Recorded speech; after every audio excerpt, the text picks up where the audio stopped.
Hah? Aduh pusing, pala otak, pala Barbie pusing, bolak-balik, maju, mundur, maju, mundur, maju, mundur, maju, mundur. Anjay pusing banget coy. Oh my god. Tapi bohong. Aku hanya memikirkan satu peraturan penting. Kenapa kau lakukan hari ini kalau kau bisa melakukannya besok? Few moments later.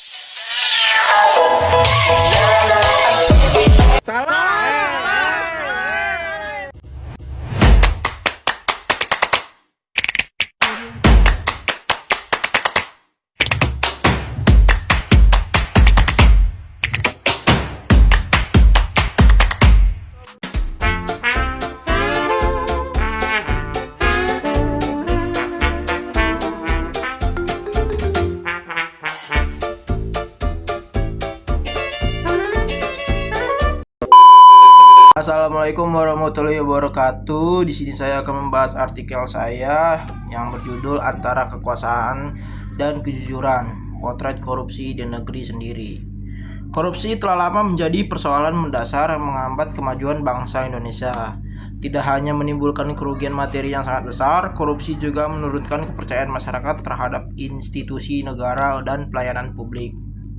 Fakta tersebut menunjukkan bahwa masalah korupsi bukan sekedar persoalan hukum atau ekonomi, melainkan juga persoalan moral dan etika dalam penyelenggaraan kekuasaan. Dalam konteks tersebut, penting untuk memahami hubungan mendalam antara kekuasaan dan kejujuran sebagai fondasi utama pembangunan pemerintah yang baik dan bersih dari korupsi.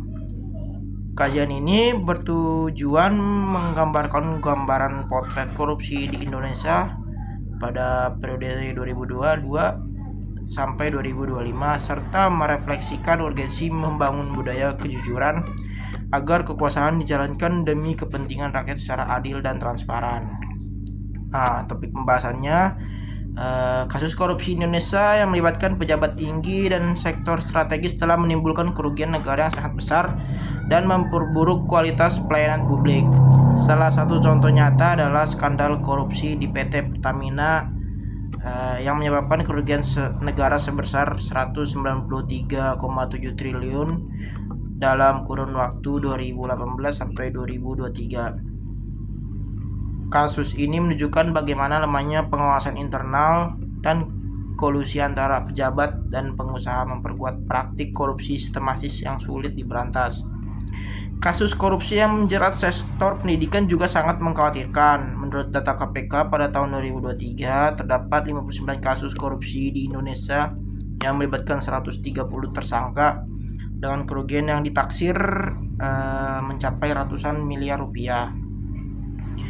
Paradigma korupsi dalam birokrasi semakin mengakar, akibatnya lemahnya penegakan hukum dan budaya permisif yang masih melingkupi aparat pemerintahan. Meskipun telah ada berbagai upaya pemberantasan seperti penguatan KPK, tantangan utama tetap pada implementasi di lapangan. Dalam konteks ini diperlukan sinergi antara hukum yang tegas, pengawasan internal yang kuat, dan keterlibatan aktif masyarakat sebagai pengawal pemerintahan. Pemberdayaan budaya anti korupsi yang komprehensif dapat menjadi jalan keluar untuk memutus rantai korupsi yang telah menyusupi di berbagai lini negara dan masyarakat. Kesimpulan dari artikel saya berikut ini ialah korupsi masih menjadi persoalan serius yang menghambat pembangunan dan merusak integritas negara Indonesia. Kasus-kasus besar di sektor strategis dan pemerintahan daerah menunjukkan praktis korupsi yang sudah bersifat sistematik dan melibatkan banyak unsur kerusakan, sehingga menimbulkan kerugian negara yang sangat besar dan menurunkan kualitas pelayanan publik. Meskipun upaya pemberantasan terus dilakukan melalui perbaikan regulasi dan penguatan lembaga, tantangan besar seperti intervensi politik dan lemahnya pengawasan internal telah menghambat efektivitasnya. Selain itu, korupsi tidak hanya melibatkan kerugian materi, tetapi juga menurunkan nilai kejujuran dan integritas dalam penyelenggaraan kekuasaan. Sinergi antara penegakan hukum yang tegas, pengawasan yang ketat, dan partisipasi aktif masyarakat adalah kunci untuk memberantas korupsi secara menyeluruh. Dengan komitmen bersama, Indonesia dapat keluar dari jebakan korupsi dan menuju pemerintahan yang bersih, efektif, dan berintegritas. Saatnya